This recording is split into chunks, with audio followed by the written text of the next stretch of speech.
Answering your college questions, part 1! Sasagot ako based on my own experience, okay? Paano po ba ang exam sa college? Depende kasi dun sa course or klase na tinitake mo. May mga minor subjects. Iba yung pinapagawa na katumbas ng exam. Like writing a paper. May final paper kayong ipapasa imbes na mag-e-exam kayo. Pero of course, meron din namang yung typical na written exams na usually may iba't ibang test types. Like sa isang exam mo, may multiple choice, may identification, may matching type, may modified true or false.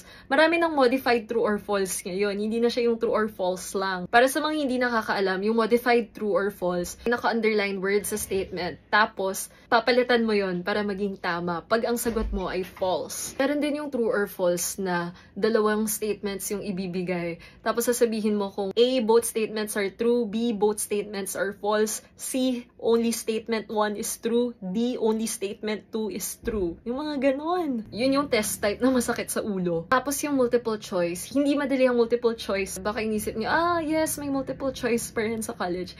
Oh, yes, meron, pero mahirap.